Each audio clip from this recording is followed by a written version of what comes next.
free music. 20 years ago, about 20 years ago, this would have meant stealing a physical copy, stealing a CD, going into Sam Goody or whatever the fuck. Now, it means just going onto your computer. And thank God for that.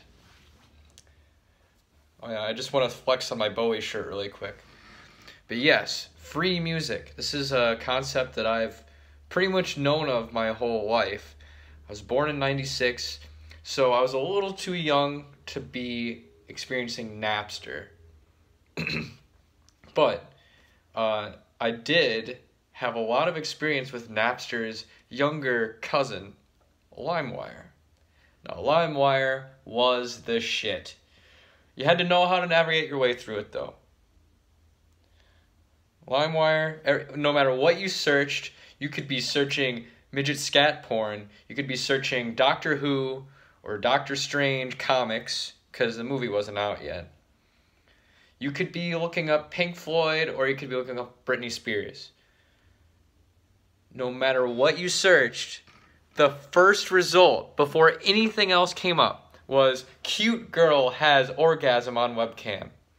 Now, when I was in 5th grade, I didn't know what an orgasm was. All I knew is that it was an adult thing that I should not be sticking my nose in. I was not a curious kid in many ways. Anything that was considered adult, I was afraid to go near. So I never clicked on that one. Plus, something just seemed suspect about it anyway. I mean, it has nothing to do with what I was searching. Luckily, I was smart enough at that age to know that this was bullshit.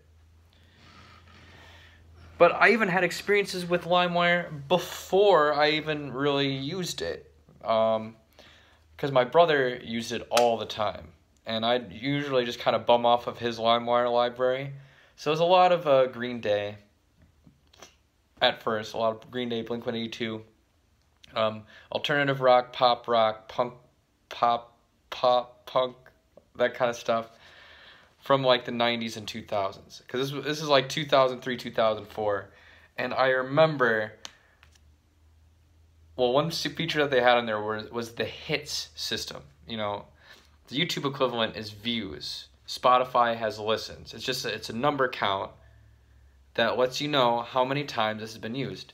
Now, because there's so many different files and so many different copies of a song, it's pretty hard for one to have a lot of hits. But I remember Yeah by Usher was such a big song at one point. It had, I want to say, over 100 million hits. That was fucking crazy. And that was until that file got deleted and then it got replaced by something else. And that was another thing about LimeWire that I found interesting, was that it kind of, well, my brother would always use its built-in media player, which, might as well use Windows Media Player, but whatever. You know, it was his decision. I mean, it wasn't his computer, but I mean, he was the one that downloaded the program, so whatever. And but most interesting about it, at least in my experience with LimeWire, was before I ever really learned how to use it, I would listen to CDs that my brother would burn from songs they download on LimeWire, kind of like a greatest hits thing. You know, these were mixed CDs, essentially, just songs they found online, burn it to a disc, and then we'd listen to them on road trips and stuff. And that was really cool. I always look forward to when my brother would make another LimeWire CD. I'd even heckle him about it. I'd be like, when is the next LimeWire CD coming out, Tom? God, it's been a month. You know, much better than fucking, now that's what I call music. That shit can hit the road. And don't even get me started on Kids Bop. Was there ever a kid that liked Kids Bop? I felt like Kids Bop was something that parents would buy for their kids because they thought their kids would like it. And the kids would listen to it and they'd want to fucking kill themselves. I wanted to kill myself just seeing the commercial on TV. And that is why I went on LimeWire. So I didn't have to listen to Kids Bop or ask for it. And also, so I could listen to classical music. Because, like many third graders, oh shit, I don't want, no. No, fuck. You can't see what I'm drinking. I'm not a whore. I'm not a whore. Okay. All you need to know is I'm drinking a canned drink. Anyway, the point is, what I'm trying to say is, like many third graders, I was really into classical music. I was severely autistic, and I'd freak out and be sent to a room, and to calm me down, they'd hand me a CD player with classical music on it. And that got me obsessed and hooked with classical music. I started learning how to write music, how to read music, how to play the piano. It became my whole life for a couple of years. And if I wanted to find some classical piece that I had heard about but didn't have a CD copy of, that's when I'd go on LimeWire. Or if I wanted a version that wasn't abridged.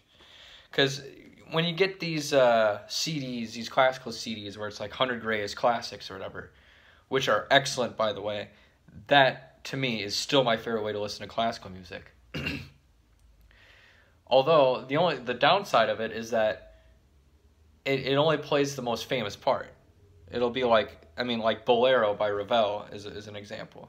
The whole thing is like 16 minutes long, but if you have it on one of those compilation CDs, you're only going to hear like the shortened 4-minute version. Or the absolute worst one is Rhapsody in Blue. No, you cannot abridge Rhapsody in Blue. That whole fucking thing is excellent. You sit down and you listen to that whole thing. That's like abridging Echoes by Pink Floyd. That's like watching a shortened version of Citizen Kane or Casablanca or literally any movie. You have to listen to the whole thing of Rhapsody in Blue, and fuck you people that are making these abridged versions of them. If you have to, just put a note on the CD saying, we don't have enough space for the whole version of Rhapsody in Blue, but go listen to it for the love of God, because it's one of the greatest musical works of all time. So that's how I got introduced to LimeWire. Me personally using it, not just my brother burning CDs with Otis Redding or Car Wash by... who made the song Car Wash? I don't know. But, you had kind of a variety there. One that I remember really liking was MacArthur Park. I know that song is a bit infamous and it divides a lot of people.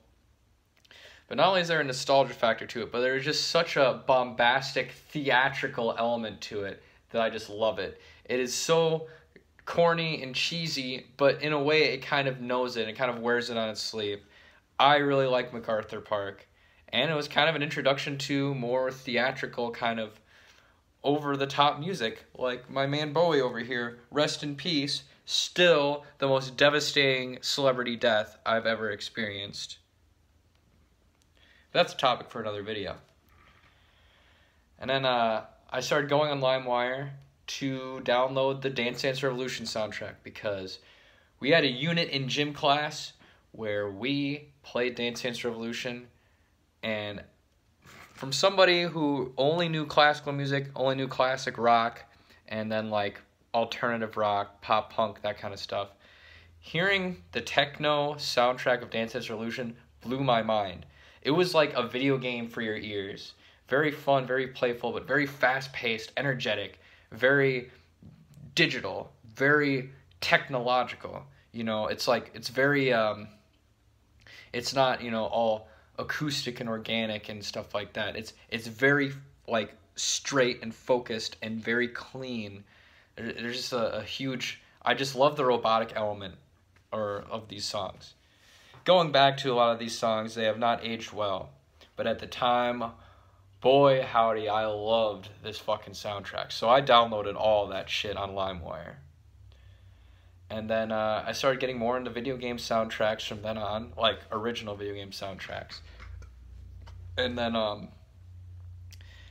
I started kind of going down the path that my brother went down, which is downloading 90s and 2000s alternative rock, as well as some rap as well, off of LimeWire. A lot of the same stuff he was downloading. I remember trying to find American Idiot by Green Day, and all they had was the fucking uncensored version, where they don't fucking have the fucking word fuck. and said they have this loud bleep, which is kind of funny. Now, ironically, it's almost impossible for me to find that version. I kind of wanted to find it to show it to a friend because I figured you'd get a kick out of it. But I couldn't find it. Now, it's like impossible to find. But if you wanted to download American Idiot back in 2010 off of LimeWire, you couldn't even find the original version. Just the radio edit.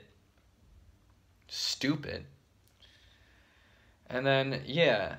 And I kind of went away from LimeWire for a while. And then when I tried to go back to it, it was gone.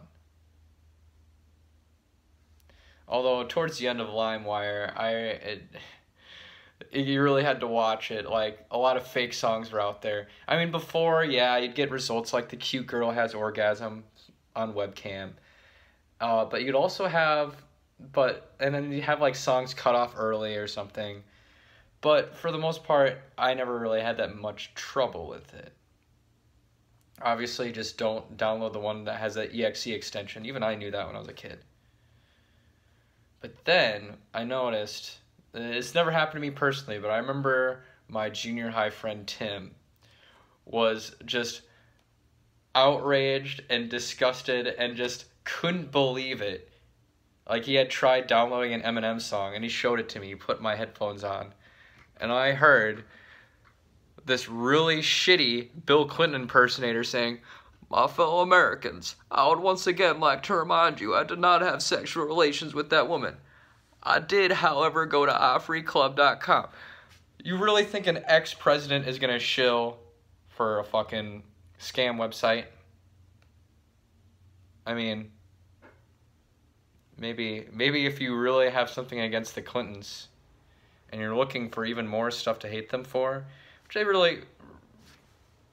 I'm not going to get too much into it, but there's already enough shit and dirt on them that you don't even need to make stuff up.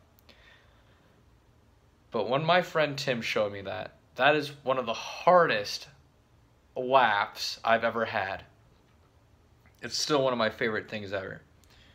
And I guess that was pretty commonplace towards the end of the cycle of LimeWire. And unfortunately, sadly, one day, LimeWire came to a close. And that was a very sad day, because I was actually starting to really get into music at this time. I discovered rateyourmusic.com, so I was like reading about all these albums. Some of them are pretty obscure. And, you know, just seeing all these reviews and people talking about them, I was really getting into music.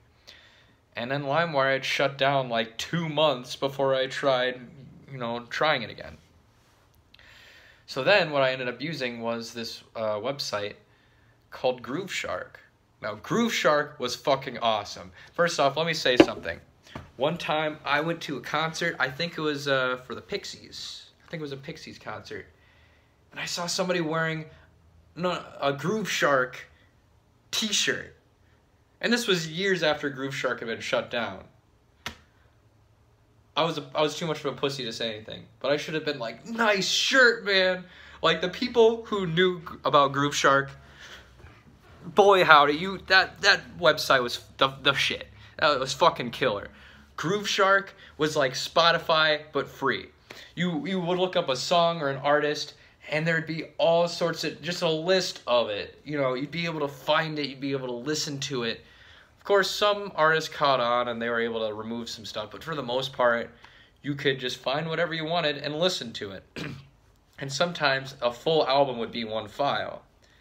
Now this goes back to Bowie, because I remember I was trying to listen to the album Aladdin Sane for the first time, because I was really getting into his albums and I wanted to explore all of them. And before this album, I was able to find files where it was the whole album, so I could just listen to it on my iPod Touch. But because there's also a song in the album called Aladdin Sane, I remember going through each one over and over and over again just to hear the beginning of the song Aladdin Sane. So that the first 2 seconds with the piano, the dee dee dee dee, I heard probably about 100 times in a row trying to find it. Eventually I just gave up and just looked up each track individually. Then of course, Grooveshark got shut down. Now before Grooveshark was shut down, there's a mass cleaning from what I remember, where a lot of copyrighted stuff was removed. But yeah, Groove Shark was awesome, and while it lasted, I discovered a lot of great music from it. A lot of David Bowie's stuff I discovered from Groove Shark. I listened to every Pink Floyd album on Groove Shark. You know, Radiohead, I discovered on Groove Shark. And then whatever stuff I couldn't find on there, I just torrent.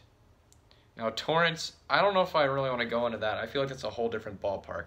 Yes, that kind of goes into the realm of finding free music. But, I mean, torrents are just a whole nother beast altogether. And they're still active and popular. You know, everybody knows about torrents. There's not much to say about them. You know, you can download entire discographies in like 15 minutes. And they're still alive and well. But, yeah, now I use Spotify. I mean, yeah, you pay for it, so it's not really free music.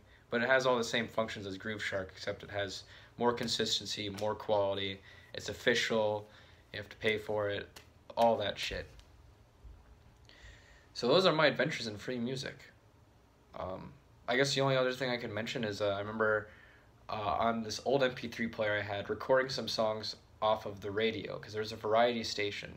I'd be like, well, because I didn't really know about Shazam or anything like that, I'd be like, well, what if I hear a song, and I really like it, but I don't know what it's called? I still want to be able to go back and listen to it. And I ended up recording the acoustic version of Layla by Eric Clapton, Take My Breath Away by Berlin, and Heard It in a Love Song by the Marshall Tucker Band. But I already knew all those songs. I mean, like, I could figure out what those songs were called. So it ended up being more of a, oh, well, I recorded off the radio, so I have access to it. That's more of like a side note. I really just mainly wanted to touch on LimeWire and Groove Shark. May those rest in peace, and long live free music. Alright, take care, you guys. I hope you enjoyed this video.